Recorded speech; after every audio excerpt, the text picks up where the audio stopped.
அன்புள்ள தமிழ் இதயங்களே, உங்களுக்கு நான் சில கருத்துக்களை இங்கே சொல்ல விரும்புகிறேன். இந்த நாட்டிலே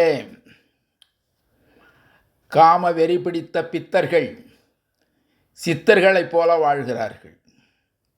அது மட்டுமல்ல, 1500 ரூபாய் லஞ்சம் வாங்கும் ஒரு அரசு ஊழியருக்கு நீதிமன்றம் 4 ஆண்டு கடுங்காவல் தண்டனை விதிக்கிறது, தெரிந்து கொள்ளுங்கள். அது மட்டுமல்லாமல் இந்த நாட்டிலே தெருக்களிலே வெறிநாய்களும் சொறிநாய்களும் கடிநாய்களும் மிகவும் சுதந்திரமாக சுற்றித் திரிகின்றன. அவை ஏழைகளை தேடி பிடித்து கடிக்கிறது. அப்படி கடிப்பட்ட அந்த ஏழைகளுக்கு சரியான மருத்துவ சிகிச்சை வழங்கப்படுகிறதா? பாம்புகள், கொடிய விஷப்பாம்புகள், அதற்குத்தான் இந்த நாட்டிலே சுதந்திரம்.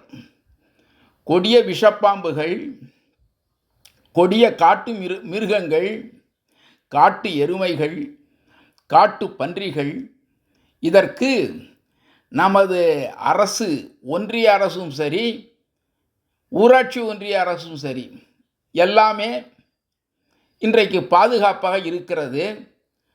ஆனால் நல்லவர்களுக்கு பாதுகாப்பு இல்லை. காட்டெருமைகள் மனிதனை கொன்றால் மனிதன் இறந்து போய்விடுவான். ஆனால் அந்த காட்டெருமையை பொதுமக்கள் யாரும் துன்புறுத்தக்கூடாது. என்ன அருமையான சட்டம் பார்த்தீர்களா? அந்த காலத்திலே 100 ஆண்டுகளுக்கு முன்னால் மன்னர் ஆட்சி நடைபெற்றது. அதுதான் சிறந்த ஆட்சி. இப்போது இருப்பது ஜனநாயக ஆட்சி என்கிறார்கள். இது போலி. உண்மையான ஜனநாயக ஆட்சி 100 ஆண்டுகளுக்கு முன்னால் இருந்தது. இந்த நாட்டை ஜமீன்தார்கள் ஆட்சி செஞ்சார்கள், ராஜாக்கள் ஆட்சி செஞ்சார்கள். பொதுமக்களுக்கு ஏதாவது துன்பம் ஏற்பட்டால், மிருகங்களால் துன்பம் ஏற்பட்டால் அந்த ராஜாவே வந்து மிருகத்தை வேட்டையாடுவார். அதனால் ராஜாவை மக்கள் கடவுளுக்கு நிகராக நினைத்தார்கள். ஆனால் இன்று ஓட்டு போட்டு நாம் மக்களால் தேர்ந்தெடுக்கப்படக்கூடிய அரசுகள், தேர்ந்தெடுக்கப்படக்கூடிய அமைச்சர்கள் யாரும் மிருகங்களை வேட்டையாட விரும்புவதில்லை. அவர்களெல்லாம் பாதுகாப்பான இடத்தில் இருக்கிறார்கள். மிருக ஆர்வலர்கள், உயிரின ஆர்வலர்கள் மிகவும் பாதுகாப்பான இடத்திலே இருப்பதனால் அவர்கள் பாம்புகளை கொல்லாதே என்று சொல்கிறார்கள்.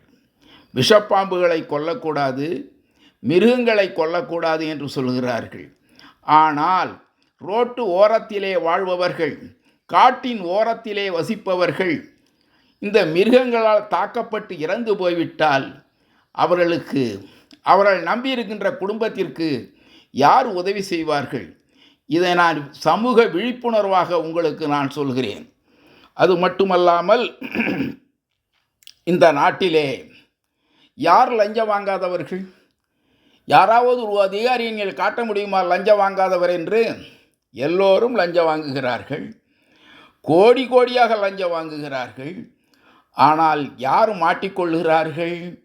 பயந்து ஒரு அவசரத்திற்கு ஒரு 1000 ரூபாய், ஒரு 500 ரூபாய் வாங்குகிறவர்கள் தான் மாட்டிக்கொள்கிறார்கள். ஆகவே மக்களே, சட்டம் என்பது எல்லோருக்கும் பொதுவானதாக இருக்க வேண்டும். 1000 ரூபாய் லஞ்சம் வாங்குபவராக இருந்தாலும், லட்சம் கோடி லஞ்சம் வாங்கியவராக இருந்தாலும் அவர்களுக்கு கைவிலங்கு போட்டு இழுத்து செல்ல வேண்டும். இதை அரசு செய்யுமா? யார் லஞ்சம் வாங்கினாலும் ஜாமீன் வழங்கக்கூடாது, அவர்களுக்கு கைவிலங்கு மாட்டி அழைத்து செல்ல வேண்டும். அப்படி செய்தால் இந்த நாட்டிலே நாம் நீதியை நிலைநாட்ட முடியும். இது என்னுடைய கருத்து மட்டுமல்ல, நல்லவர்களின் கருத்து இதுதான். பாலியல் குற்றம் செய்கிறார்கள். பாலியல் குற்றம் செய்பவர்களை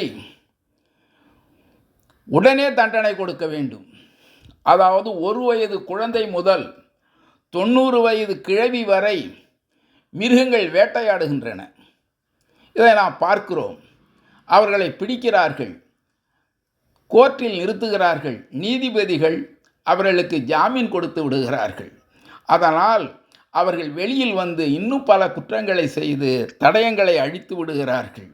ஆகவே இந்த போக்சோ வழக்கில் சிக்கக்கூடிய யாராக இருந்தாலும் அவர்களுக்கு கைவிலங்கு மாட்டி அழைத்து செல்ல வேண்டும்.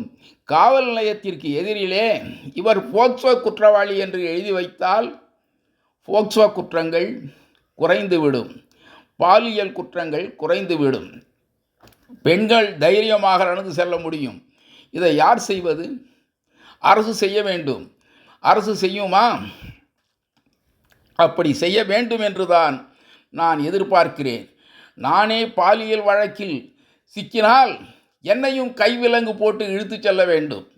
அப்பொழுதுதான் இந்த மக்கள் பயப்படுவார்கள். விட்டுவிடக்கூடாது செல்வாக்கு உள்ளவர்களை. எனக்கும் ஒரே மாதிரி தண்டனை தர வேண்டும், மற்றவர்களுக்கும் ஒரே மாதிரி தண்டனை தர வேண்டும். நான் எந்த குற்றமும் செய்யவில்லை. ஒரு உதாரணத்திற்குத்தான் சொல்கிறேன்.